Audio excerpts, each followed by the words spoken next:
Every time you fill up your car, you probably ask the same question. Why are gas prices so high? And who's to blame for it? For decades, the answer seemed simple. It was OPEC, that cartel of oil-producing nations, calling all the shots.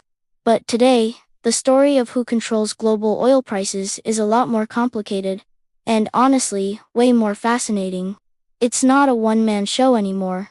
Instead, it's a high-stakes drama with three main characters: the United States, Saudi Arabia, and Russia. Each of them holds a different kind of power, a different lever to pull. And understanding how they interact is the key to understanding why your wallet feels a little lighter after a trip to the pump. Let's start with the traditional kingpin, Saudi Arabia. When you think of oil power, you probably think of endless deserts, towering oil rigs, and sheiks making deals, and you're not wrong. Saudi Arabia's power is legendary, and it comes from three key things: massive reserves, incredibly low production costs, and most importantly, spare capacity. Spare capacity is the secret sauce. It's the ability to quickly ramp up or cut down oil production. Think of it like a faucet. Saudi Arabia can turn the tap to release more oil into the world, pushing prices down. Or, it can tighten the tap, restricting supply and sending prices soaring. No other country can do this on the same scale or with the same speed. This makes Saudi Arabia the world's swing producer. Through its leadership in OPEC and the expanded OPEC Plus group, which includes Russia, it coordinates production cuts among the world's biggest exporters. When they agree to pump less, the global supply tightens almost overnight. We saw this during the pandemic when demand collapsed. OPEC Plus slashed production by a historic amount to prevent a total price crash. But this power isn't absolute. If Saudi Arabia cuts too much and prices get too high, it risks encouraging its competitors and alienating its biggest customers. It's a delicate balancing act, and they have to walk a very fine line. Now let's cross the Atlantic to the United States, the new heavyweight champion of oil production. For years, the US was a massive importer of oil. But then came the shale revolution. Using technologies like fracking and horizontal drilling, American companies unlocked vast amounts of oil trapped in shale rock formations, particularly in places like Texas and North Dakota. This boom turned the US into the world's largest oil producer, surpassing both Saudi Arabia and Russia. But here's the crucial difference. The US government doesn't control this oil. The American oil industry is a patchwork of thousands of private companies, from giants like ExxonMobil to smaller, nimble shale producers. This creates a completely different kind of influence. The US acts as a sort of price cap on the global market. Here's how it works. When global oil prices start to climb, maybe because of an OPEC cut, it suddenly becomes very profitable for American shale companies to drill new wells. They can react quickly, sometimes in a matter of months. As they bring more and more oil online, the extra supply floods the market, and this naturally pushes prices back down. So, while the White House can't just order a production increase, the free market itself creates a ceiling. High prices simply don't last as long as they used to, because American producers will always jump in to take advantage. This powerful, market-driven response fundamentally changed the game and weakened the absolute control OPEC once had. And that brings us to our third major player, Russia. Russia plays a very different game. Like Saudi Arabia, it's one of the world's largest oil and gas exporters. But its power isn't about flexibility or spare capacity. Russia's main weapon is disruption. Its influence comes from its critical position in global energy flows and its willingness to use energy as a geopolitical tool. When Russia gets involved in a conflict, or when sanctions are placed on its energy sector, it can send shockwaves through the entire market. Millions of barrels of Russian oil can be threatened, or taken off the market entirely. Even just the threat of a disruption is enough to cause panic buying and send prices skyward. Traders get nervous, and they bid up the price of oil futures based on the fear of a future shortage. Russia doesn't fine-tune prices day to day like Saudi Arabia, nor does it provide a price ceiling like the US shale industry. Instead, Russia injects volatility and risk into the system. It's the wild card, the agent of chaos that can tear up the rulebook and remind everyone just how fragile the global energy supply really is. Its actions can create sudden, sharp price spikes that neither Riyadh nor Washington can easily control. So, after all that, you might be asking, who's actually in charge?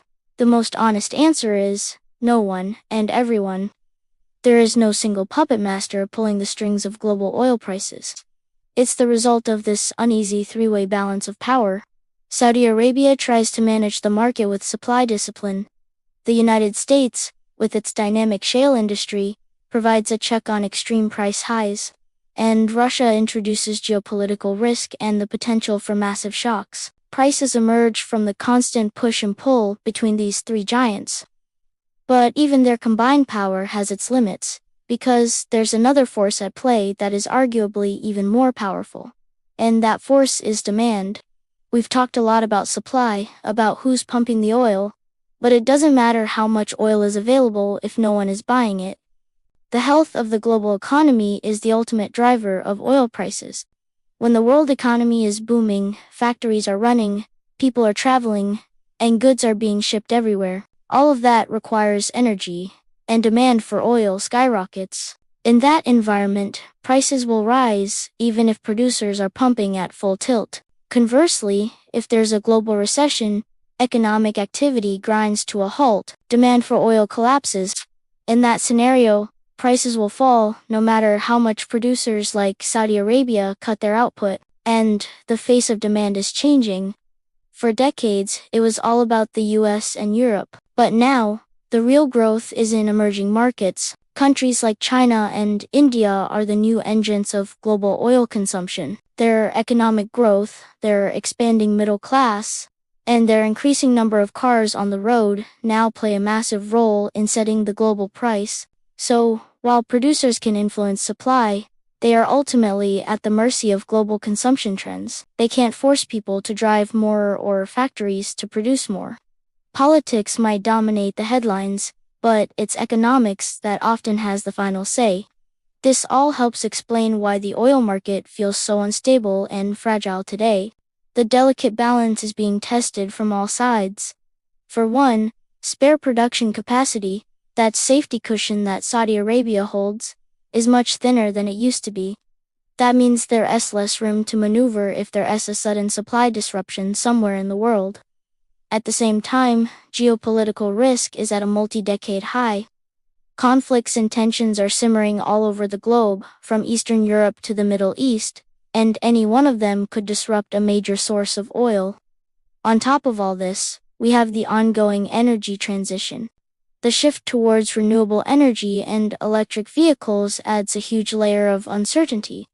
No one is quite sure what future oil demand will look like in 10 or 20 years, and that makes it harder for companies to make long-term investment decisions. Because of this fragility, markets are now hypersensitive. They don't just react to what's happening with physical barrels of oil today. They react to news, to rumors, and most importantly, to expectations about the future. A single tweet, a statement from a central banker, or a skirmish in a distant land can send prices swinging wildly, even if not a single drop of oil has been affected yet. The market is trading on fear and speculation as much as it is on actual supply and demand. So, who really controls global oil prices? The simple truth is that this power is fragmented. It's a dynamic, ever-shifting landscape. Saudi Arabia attempts to be the conductor of the orchestra, guiding supply. The United States acts as the safety valve, preventing the pressure from getting too high. And Russia is the unpredictable force that can knock over the whole chessboard. The price you see at the pump is the end result of this complex dance between economics and geopolitics, between cooperation and competition. And when that delicate balance breaks, prices move, and they move fast. Ultimately, oil is so much more than just a commodity you burn for energy. It's a strategic asset that fuels economies.